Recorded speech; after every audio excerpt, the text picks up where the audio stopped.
4:03. 4:03. Boa tarde a você que está ligado aqui no Papo na Rede, nessa quinta-feira, dia 3 de março de 2016.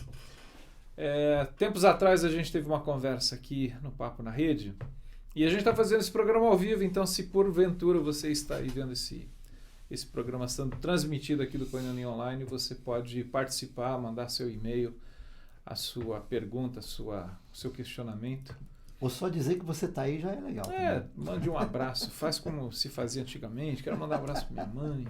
Mas tempos atrás a gente teve uma conversa aqui, o Carlos Bregantin e eu, sobre esse tempo de crise que a gente está vivendo no país, e aliás a gente estava agora há pouco falando o quanto que essa crise que é real, ela é também manipulada e utilizada por alguns setores da sociedade, mas não é exatamente esse o tema. Quando a gente fala de crise, a gente está falando de uma situação em que há sofrimento. E a gente, na realidade, não queria falar hoje de uma crise do país, mas de crises pessoais, de situações de conflito, dificuldade, de luta. E como que é possível oferecer um cuidado, oferecer um amparo, uma situação em que essa pessoa se sinta acolhida. E, sobretudo, no contexto da atividade que a gente chama, Carlos, da atividade pastoral. Os cuidados pastorais que podem ser oferecidos, que podem ser, vou usar uma palavra de crente, podem ser ministrados sobre aqueles que estão sofrendo, né?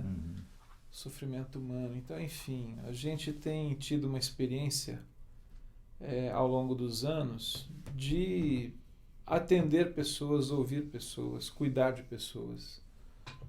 E o que eu acho muito interessante da atividade pastoral é essa possibilidade de um envolvimento pessoal, em que há esse relacionamento, essa identificação com quem está sofrendo, de tal maneira que, por exemplo, se a gente pegar diversos profissionais, ou diversas chamadas carreiras profissionais que são cuidadores, né? Vamos pensar naqueles que são médicos, naqueles que são terapeutas, naqueles que são fisioterapeutas, enfermeiros, enfim.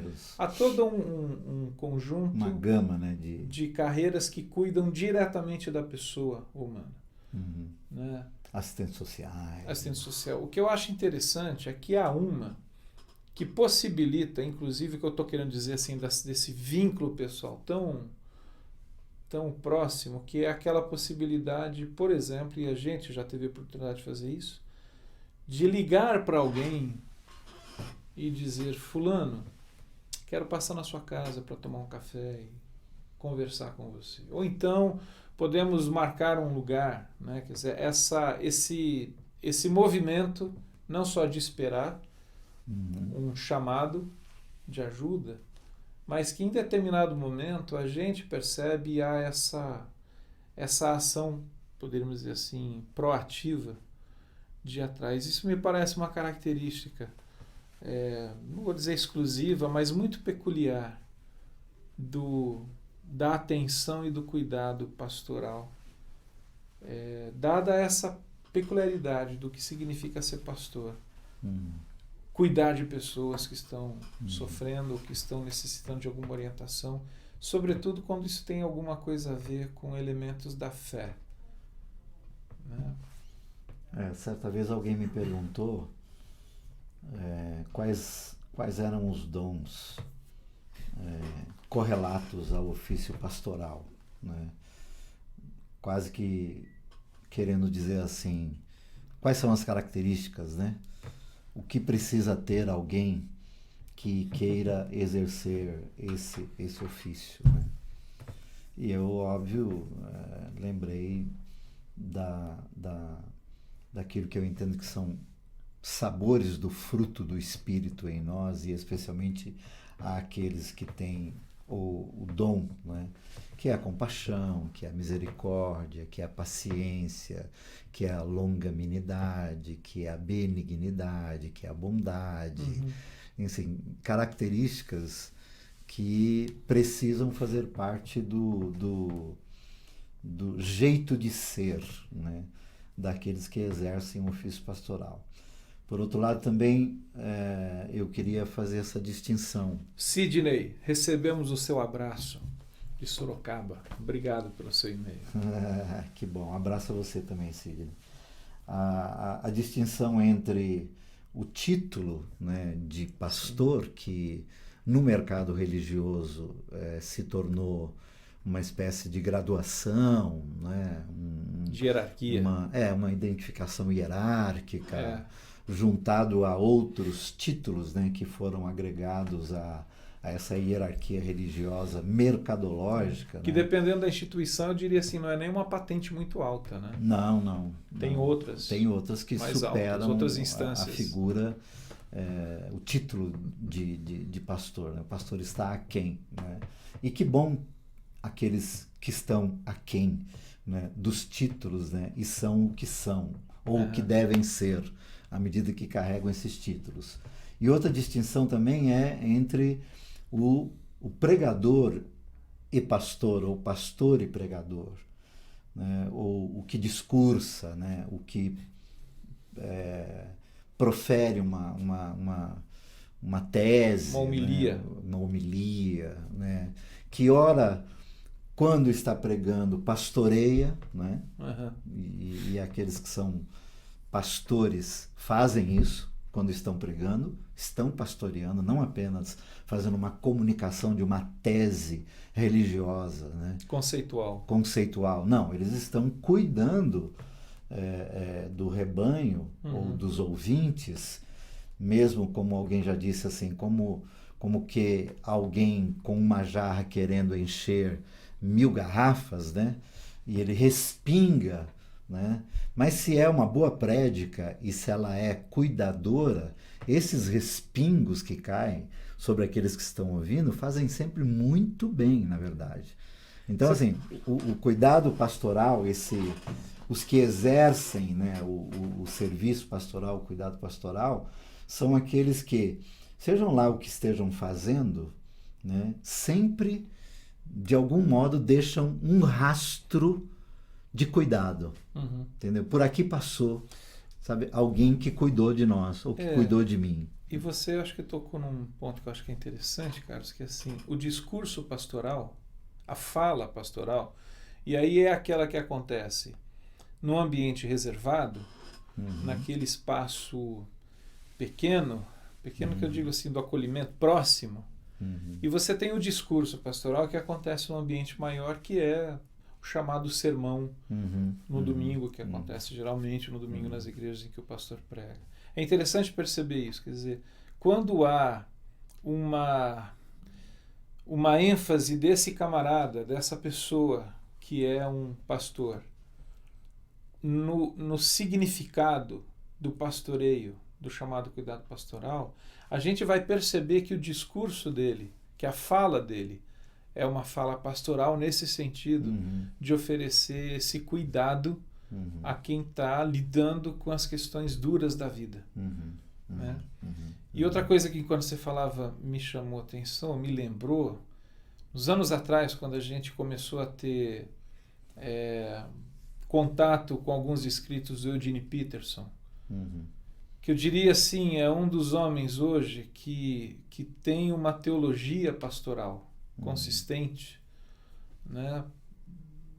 Há muita coisa interessante no Peterson. Uma das coisas que ele põe, não sei se você lembra, quando ele fala assim que às vezes nós nos preocupamos muito com a atuação do pastor de domingo em domingo. Porque o domingo é o dia em que há o destaque, o domingo é o dia em que há essa visibilidade da atividade pastoral. Afinal de contas, na maioria das igrejas tem lá um pastor que na verdade, e a atividade que sobressai no domingo é o pregador. É o pregador, exatamente. E aí o que ele fala, o que ele propõe é esse resgate da ação pastoral, não de domingo em domingo, mas de domingo a domingo. Quer dizer, o que acontece entre os domingos. E aí ele até faz um paralelo que é interessante, assim, que o domingo é o dia da ordem. É o dia em que as coisas são esteticamente bonitas, agradáveis. Afinal de contas, você está numa reunião que tem mínimos de organização, de estética. Ela é agradável, há essa fala, né? Você não é interrompido, pelo menos não na maioria das igrejas. Lá na nossa comunidade o pessoal às vezes interrompe. Na minha também. Então, mas aí ele fala o seguinte, que durante a semana é lidar com o caos. Sim. Com o caos próprio de si mesmo, com as próprias questões, mas é lidar com o caos da vida, das pessoas, essa questão de estar, e aí eu acho que há um ponto no que a gente fala do cuidado pastoral, que é a disponibilidade. A disponibilidade para atender, para ouvir, para estar junto, para acolher aquele que está precisando de um pastor. Né? Então é interessante pensar. E aí, pensar nisso. continuando na minha linha de pensamento, à medida que a gente decidiu por esse tema, né? Nesse entre domingos, não é? Onde a vida volta para a sua rotina, né? Onde as pessoas que estavam lá no templo, na casa, no ambiente onde se reuniram, elas voltam para as suas agendas diárias, para o cotidiano, né? Desde o voltar para a própria casa, seja lá que casa for, seja lá que família for, seja lá qual é o ambiente. Para a sua realidade cotidiana. Para a sua própria realidade, onde ele já, às vezes, na volta do ambiente, do culto lá, para casa, já começa a ter que lidar consigo mesmo no que diz respeito às suas expectativas, ou não, né? Como é que vai encarar mais uma noite para aqueles que são insones, por exemplo, né? Que não conseguem dormir, né? E aí você ingressa nesse universo de gente que sofre. Desde aquele que sai do domingo, né? Do ambiente religioso e da comunidade e do congregar, que é um ambiente extremamente saudável à medida que ele seja utilizado para isso, né? Pode ser saudável. Pode ser muito saudável. Então, só que quando ele volta, ele já vem sendo meio que fustigado, né? Por aquilo que, enquanto lá, anestesicamente, dá a impressão que desapareceu. Mas ele volta. Ele volta para o filho doente, ele volta para a esposa doente, ele volta para o marido desempregado, volta para o aluguel atrasado, volta para os processos de vida, né? Que estão muito comprometidos. Estão lá, estão nele, na verdade. Né? E aí ele amanhece na segunda-feira, e quantas, né? Que entram nessa categoria do sofrimento.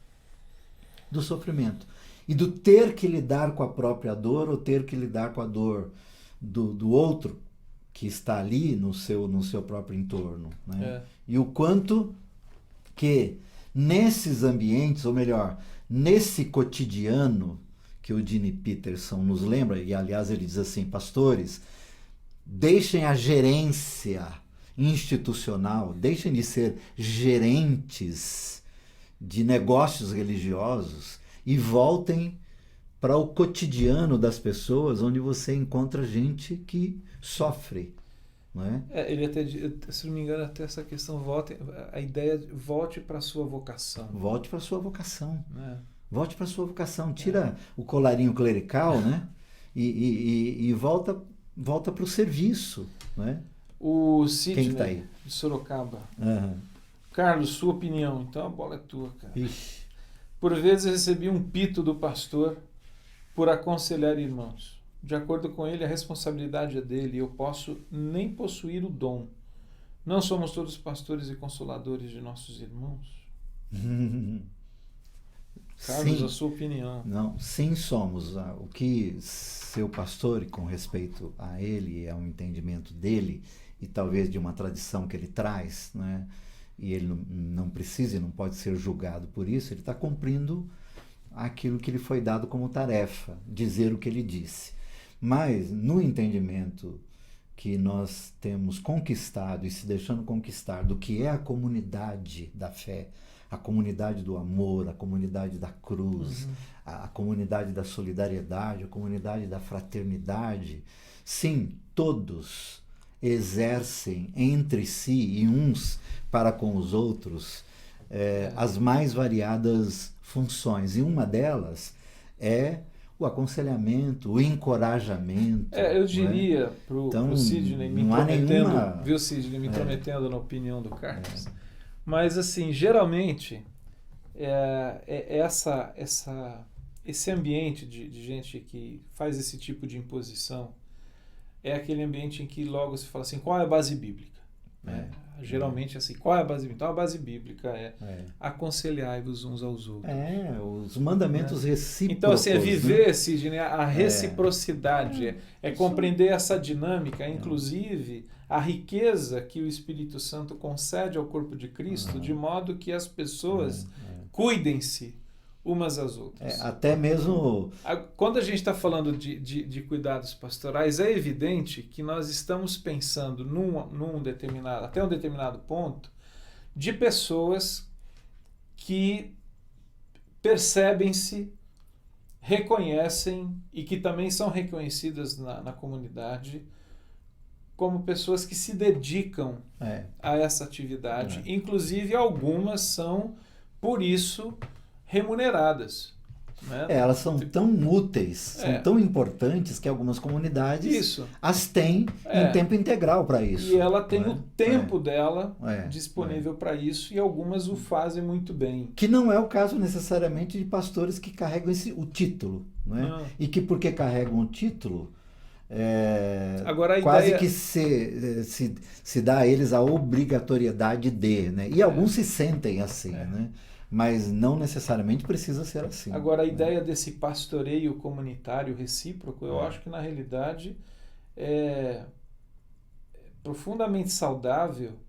E outra, é saudável inclusive para esse que tem o título de pastor. Primeiro, para ele entender de que ele não é o guardião absoluto e dono daquele rebanho. Segundo, ele compreender que é necessário ajuda e essa dinâmica. Na realidade, se a gente for até pensar, Carlos, naquilo que Paulo, escrevendo aos Efésios, no capítulo 4, fala de profetas, evangelistas, pastores, mestres e apóstolos, ele fala de que esses possam equipar os santos para que eles façam o ministério no corpo de Cristo. Ou seja, então, na realidade, se o caso é cuidado... Entendendo ministério corretamente serviço. No sentido de servirem-se uns aos outros. É exatamente isso.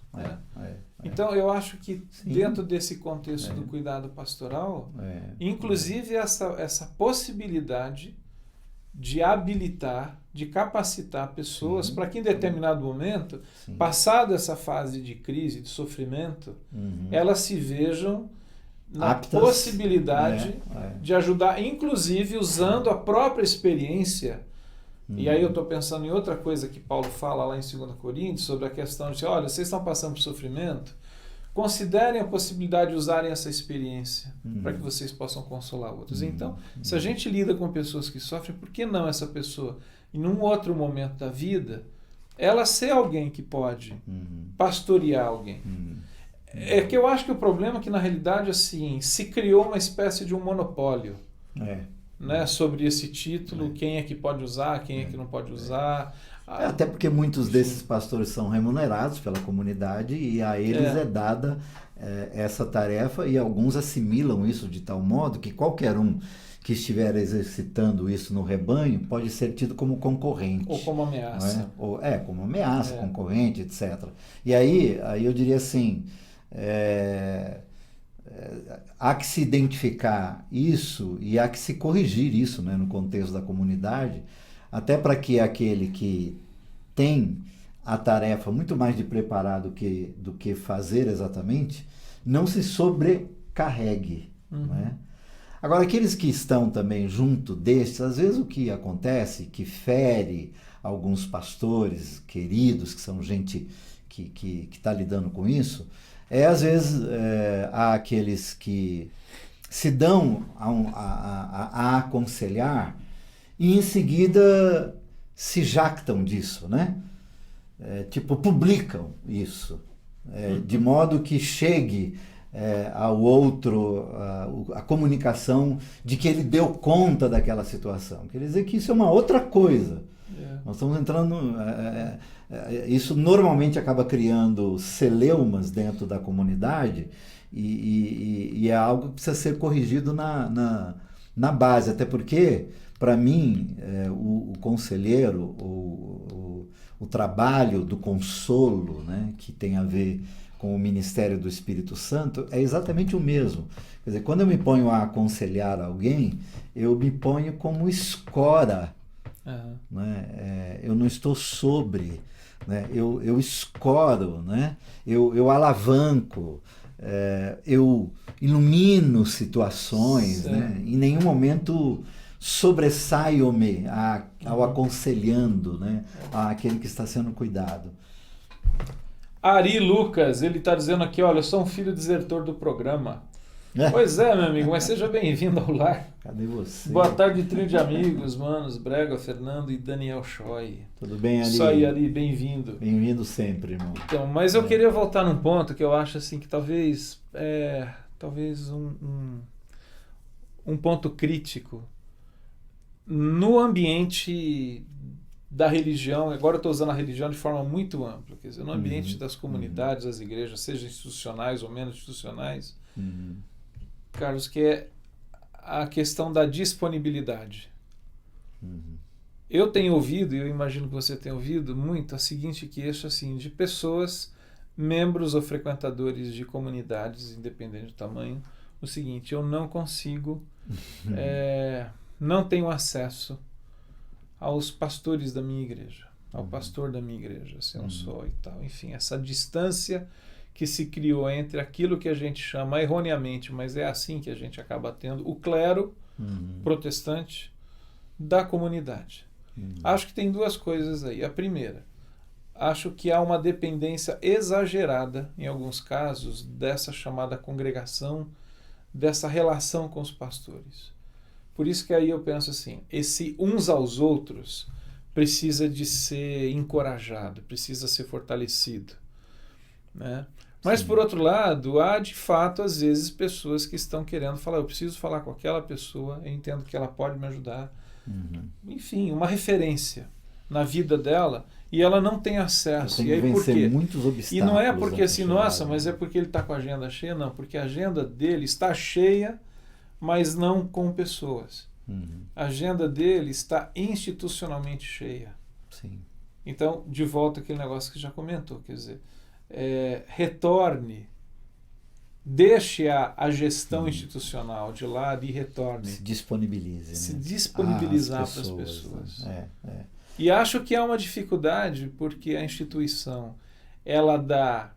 Me parece assim, a instituição, ela pereniza a experiência do domingo. Que é assim, essa questão da projeção, do estar em destaque, de dar os comandos.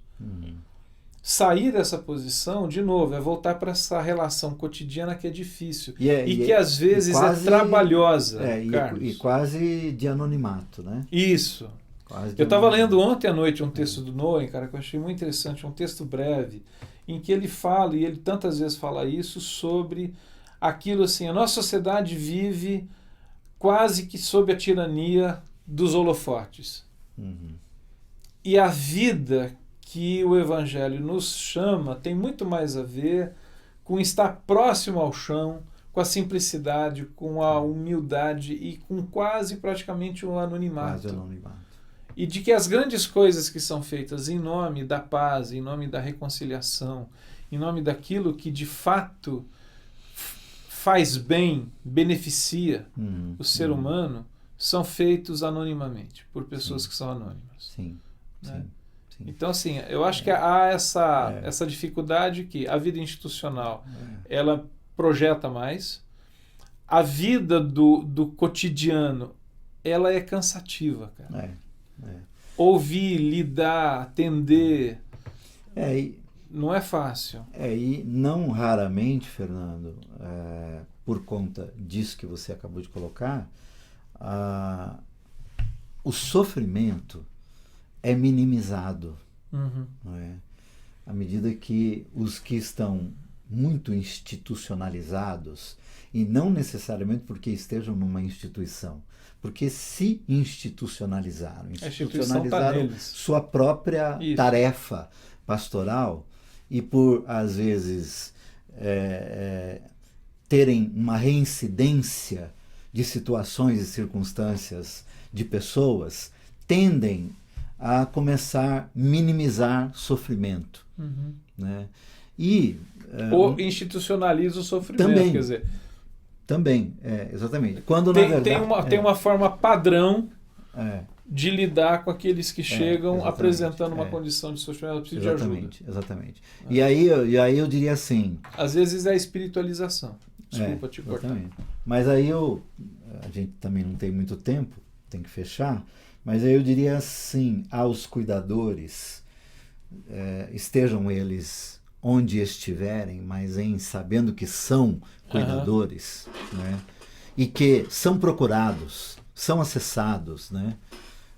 Disponibilizem-se e considerem o sofrimento de maneira individual e grave, vamos colocar assim. Individual e grave. Aí eu digo isso porque se eu não fizer isso comigo mesmo, eu corro o risco de categorizar as pessoas que me procuram. E do tipo assim, não é tudo isso. Ou, de novo, sabe essa coisa assim? Que você vai criando alguns critérios, né, para dentro, né? E vai rotulando situações, de modo que você acaba fazendo uma seleção daquilo que você vai permitir que te acesse e que você vai se repartir como cuidador. E eu digo assim, a palavra que você usou é perfeita, disponibilidade e individualidade, no sentido de personalizar o atendimento, o cuidado, e com aquela sensação assim, é grave. Eu acrescentaria no meio do aconselhamento, você pode descobrir assim, poxa, que bom que não era tão grave quanto eu imaginei. Mas eu acho que eu acrescentaria um ponto, que é o lance da compaixão. E quando eu falei da espiritualização, o que eu quero dizer com isso, assim, às vezes, nesse ambiente das comunidades cristãs, alguém, quando chega numa situação e fala assim, olha, eu estou passando por um tempo difícil, ele expressa a sua dor e o seu sofrimento, a gente já logo saca alguns recursos que são assim, vamos orar por você. Irmão, olha, fica tranquilo, Deus sabe, entendeu? Deus sabe todas as coisas. Deus tem um plano para cada criatura, como diz o velho hino.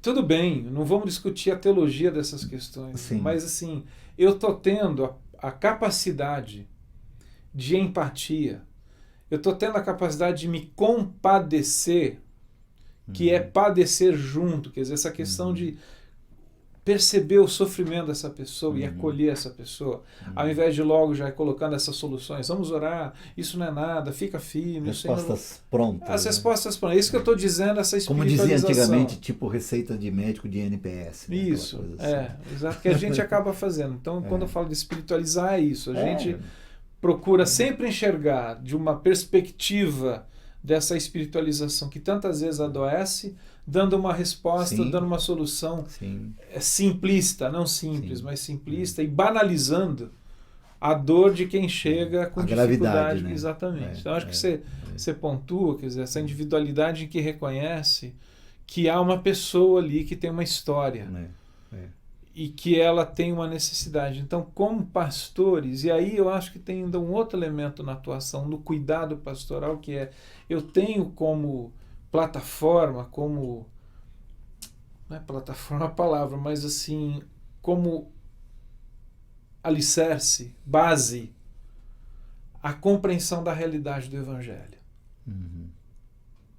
Acerca da graça, do amor de Deus e daquilo que o Evangelho nos propõe, Carlos, de forma a que ele seja o princípio humanizador da pessoa e das relações dela.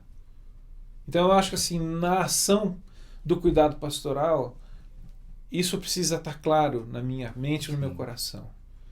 O que o princípio do Evangelho, a realidade do Evangelho, pode interagir de tal maneira a resgatar elementos de saúde, de sanidade, de vida, nesse que chega dizendo assim, usando a velha palavra assim, pastor, o que eu faço? O que, levando como pressuposto o Evangelho, né, e as palavras de Jesus de Nazaré, assim, ele deixa claro, e para mim, isso para mim é uma coisa mais do que comprovada ao longo dos meus agora 60 anos, né? Uhum. Quando Jesus diz, no mundo tereis aflições, ele não está brincando. Uhum. Ele não está brincando. Não é uma hipérbole, não. Né? Não é uma figura de linguagem. Eu diria, e aí eu concordaria com os filósofos, com o pressuposto do Evangelho, não é? De que na maior parte do tempo é aflição. Na maior parte do tempo é aflição. E a proposta do Evangelho é, né?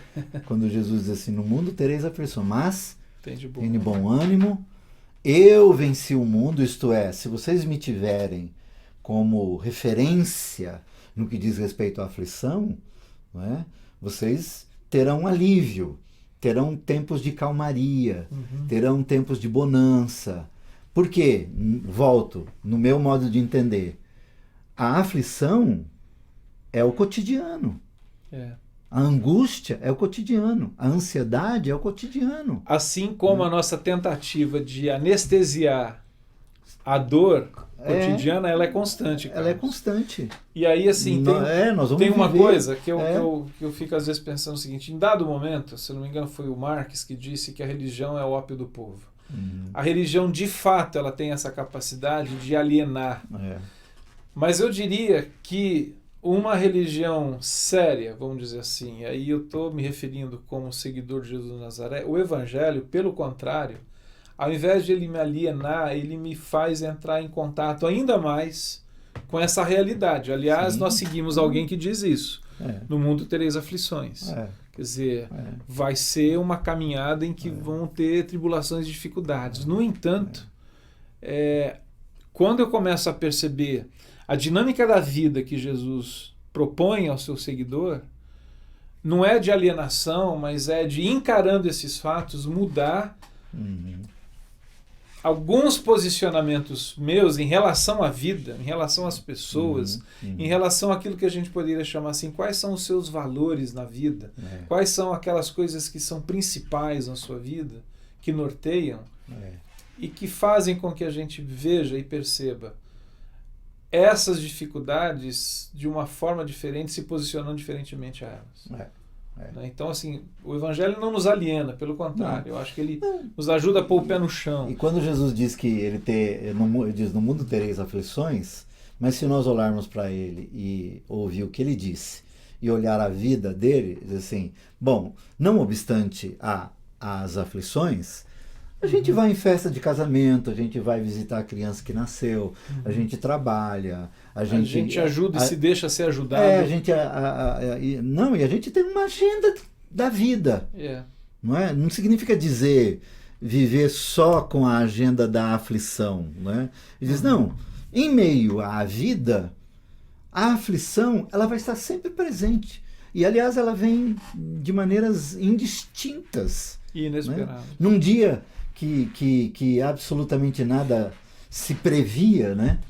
Brota uma aflição por conta de um incidente, um acidente, uma situação, enfim. Né? Isso não significa dizer que a gente tem que ter uma agenda hospitalar o tempo todo, né? Ou de velório o tempo todo. Né? Não, mas é considerar o fato de que, na vida, isso é comum. Né? E se cuidarmos uns dos outros, né? Que é a proposta do Evangelho, fica mais leve para caminhar. Sidney, você respondeu aqui, ou você mandou uma mensagem aqui, perfeito. Todo ser humano tem seu sofrer, mas não nos cabe julgar o tamanho da dor alheia. Amém, abraços. Obrigado pelas suas mensagens, pela Que sua bom. participação. O Ari também, que mandou Obrigado. alguns. E Estamos outros? terminando esse papo na rede. Na próxima quinta-feira, dia 10, a gente não vai ter a transmissão do programa, mas no dia 17 a gente retoma e você tem aí mais de 200 e tantos programas que a gente tem gravado. Mais de 250, é isso daí, tá bom. Conversamos um pouquinho sobre... porque eu acho que falar sobre cuidados pastorais Essa conversa para a vida toda. Mas é uma conversa. Fica aí, se você quiser divulgar o programa, a gente agradece. Até a próxima. Valeu. Tchau.